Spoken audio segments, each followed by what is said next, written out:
So yeah, apologies, it's been 8 weeks. There's no real excuse, same excuse as anybody else really. My job, I've had exams, unfortunately I have exams as part of my progression of my job. It's all got in the way. I've even gone into the third decade of my life where I've been away. But hopefully, looking a bit clearer now for the future, I can carry on making a few videos. Thank you for being around. So thinking about what to do for this video, I think the most logical thing to do would be a 6-month review, seeing as it is 3 days until 6 months of ownership is up. So we'll go out to the car, we'll have a look at it, and we'll take it out for a drive and discuss what I found in 6 months ownership of a Focus RS. But before I do, check out this birthday card from Hayley.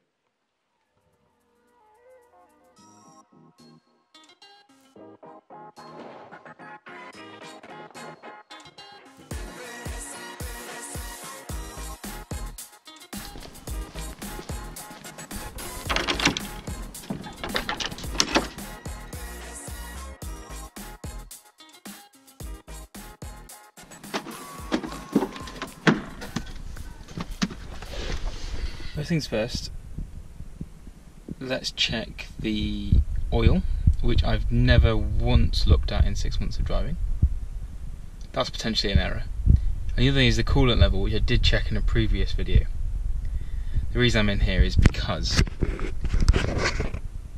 I got a little bit wet outside, so I came in for shelter. Let's go outside.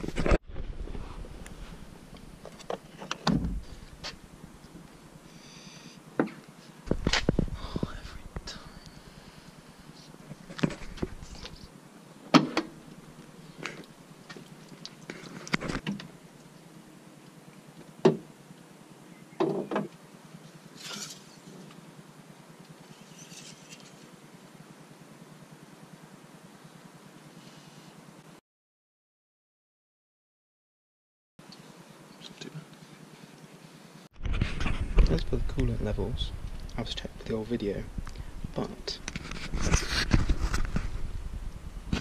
I reckon that's about exactly what it was before.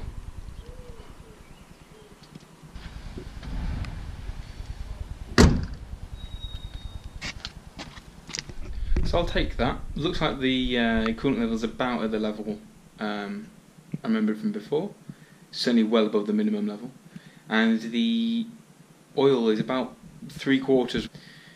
Right, so let's go over everything else. Let's go for a drive.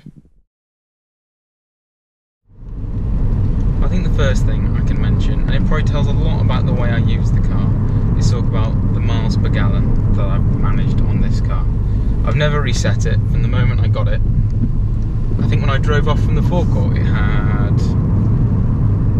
10 miles to the gallon or something, because it had done 7 miles and it had just been moved around.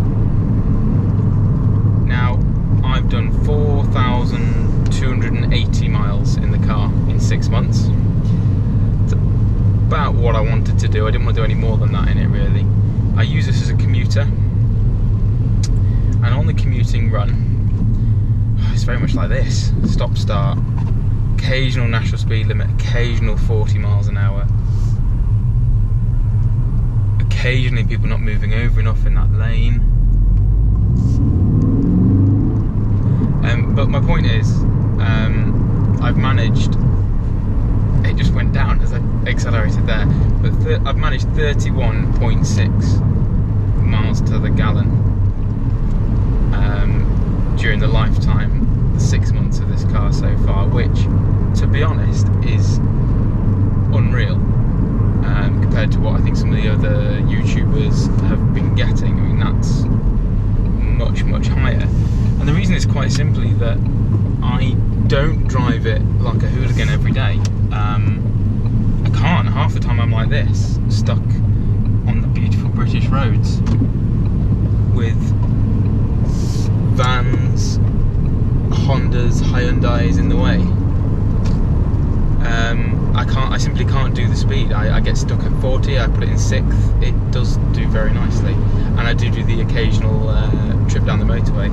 So that explains my 31.6. With 6 months of living with this car, commuting it to work and back, I do basically 20 miles to work, 20 miles back every day. And it does fine. And it is comfortable, it is stiff, it is a stiff ride.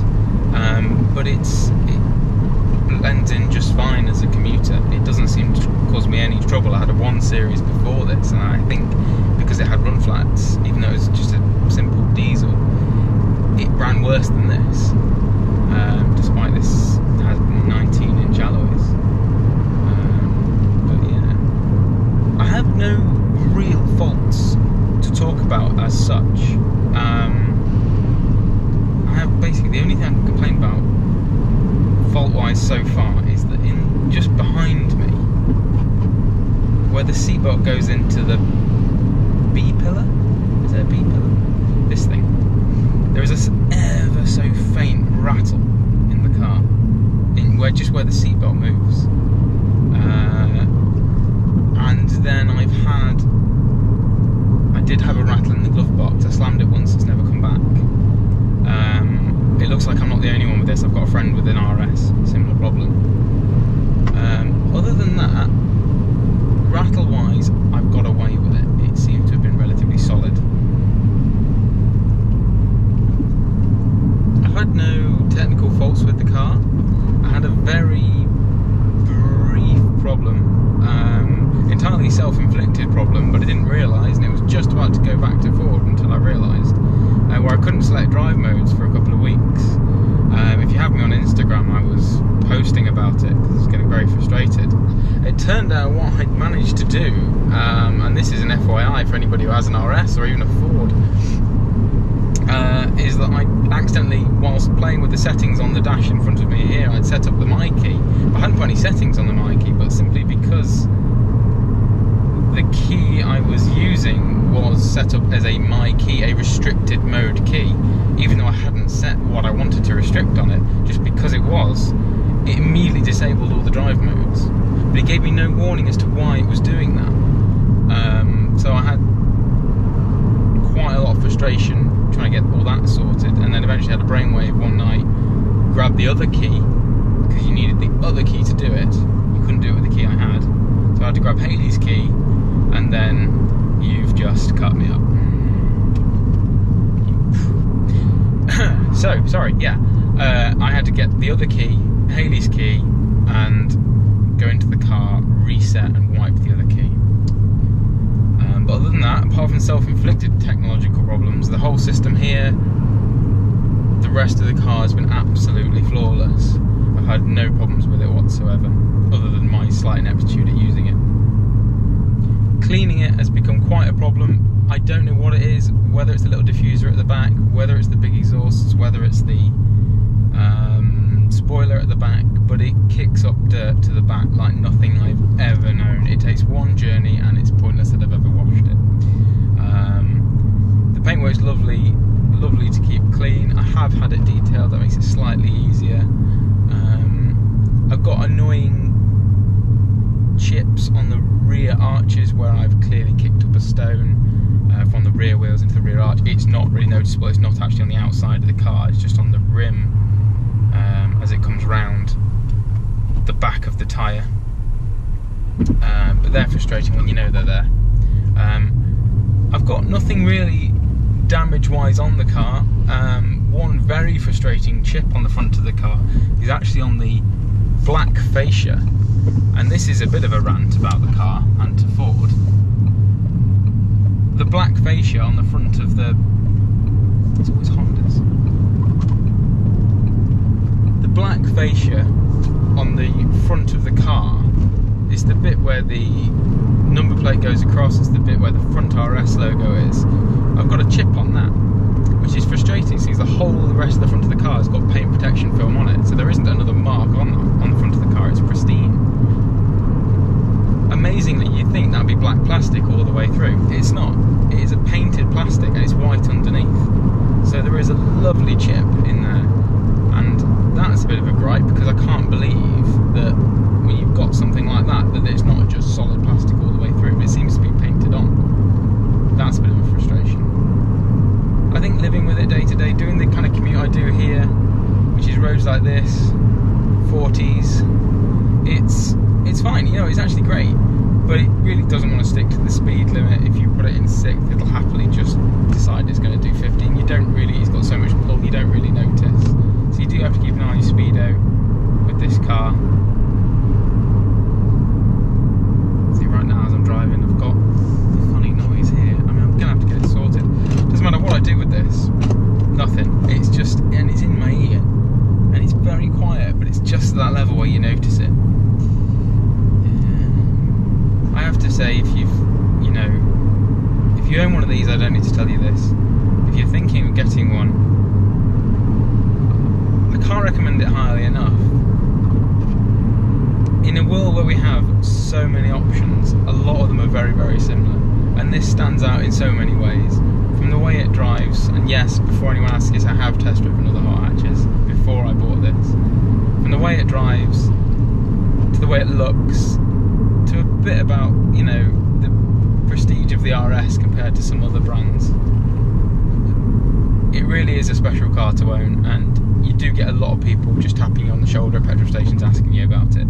I've lost count how many times it happened. You see in one of my previous videos when I just had it and someone was taking photos of the car. This is a very good demonstration of how my commutes go.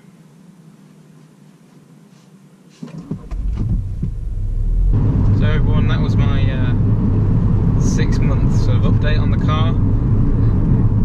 I haven't got a thing really to complain about. Very happy with my purchase. It's been an absolute blast, my first ever performance car. Just leaves me to say, sorry about the break. Thank you, I still managed to get subscribers while I was away, although it didn't rise quite as fast as you'd probably expect, but over 300 subscribers now. I'm going to try and be a little bit more regular again with the vlogs. Life will inevitably get in the way, but I'll try when I've got breaks like I have currently to get a few videos up.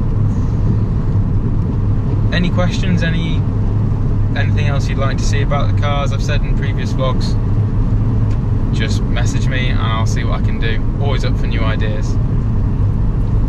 Otherwise, I will see you at the next one.